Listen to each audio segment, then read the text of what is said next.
Okay, let's talk about something we all rely on but almost never think about. The invisible, behind-the-scenes effort that keeps our world from, well, falling apart.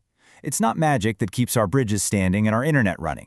It's a discipline called infrastructure risk management. And believe me, it's a battle against some pretty serious threats. Seriously, ever stop and wonder about that? Every single day you're using this unbelievably complex web of roads, power grids, and data networks. What's the secret sauce that stops the whole thing from just collapsing? Well, the short answer is it's a constant, vigilant fight. For one thing, a lot of our world is just getting old. It's a simple fact. Concrete cracks, steel rusts. Every single bridge, every dam, every pipeline has a built-in expiration date, and that clock is always ticking.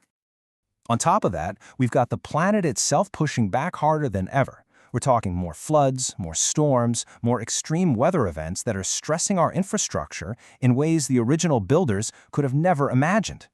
And it's not just physical threats anymore, right? In our hyper-connected world, a clever piece of code can bring down a power grid or freeze up the financial system. It's a silent, invisible battlefield, and the stakes are incredibly high. And then there's the one thing that impacts everything else: money, or really the lack of it. There is just never enough cash to fix everything that needs fixing. So people have to make these really tough calls about what gets repaired, what gets a full replacement, and what you just have to cross your fingers and hope lasts one more year. So how in the world do you manage all this potential chaos? That's exactly where infrastructure risk management comes in. It's the playbook, the systematic process for finding, understanding, and dealing with all those threats. I love this analogy. Think of it like a nonstop health checkup for the very backbone of our society. It's all about catching the small problems before they turn into absolute catastrophes. So where do you even begin? Well, it all starts with one crucial first step: just finding the risks. You have to identify them. Because, as the saying goes, you just can't fix a problem you don't even know you have. And let me tell you, the list of potential problems is just staggering. It's so much more than just a little rust. Risk managers have to think about everything. You've got sudden budget cuts from political changes, you've got simple technical glitches, worker safety issues, the stability of the ground itself, brand new cyber threats popping up every day, and even finding out there were major flaws in the original design from decades ago. It is a huge job.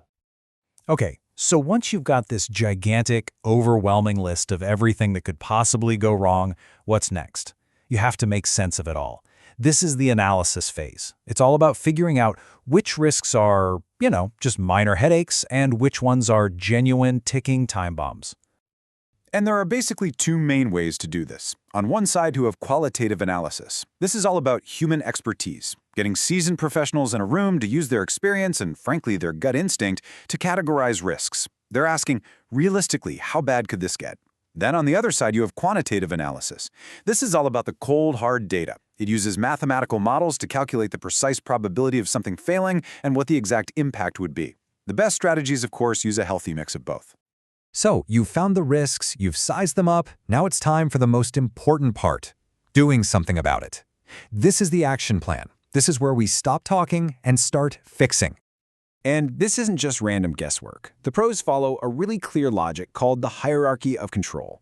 It's a top-down approach that starts with the absolute best-case scenario fix. For instance, say a facility uses a really dangerous chemical.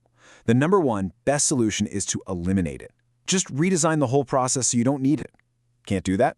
Okay, your next best move is to substitute it with a safer chemical. If that's not possible, then use engineering to build better, safer containment systems. And finally, if all else fails, you rely on administrative controls, things like new safety rules and better training to change how people work around the hazard. Now, everything we've just covered is sort of the classic, time-tested way of doing things.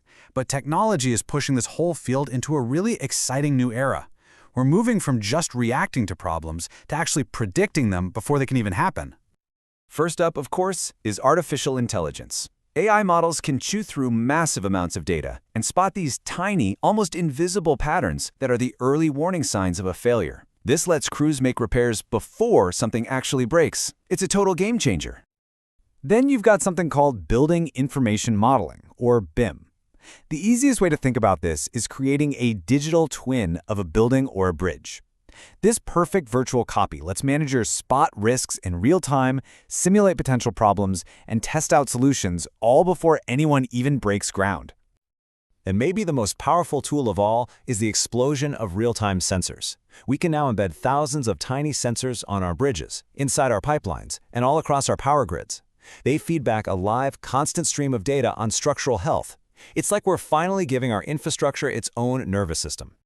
At the end of the day, all of this amazing new tech really serves one powerful goal. It's about making a huge shift. We're moving away from the old, expensive, and often dangerous model of emergency repairs, and we're moving toward a new model of smart, proactive, and preventive care.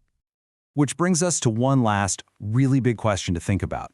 As our infrastructure gets smarter and more connected, as it learns to predict its own failures, are we getting closer to a future where catastrophic collapses just don't happen anymore? Can we actually engineer a world that doesn't fall apart? That's the goal, and it's being worked on as we speak.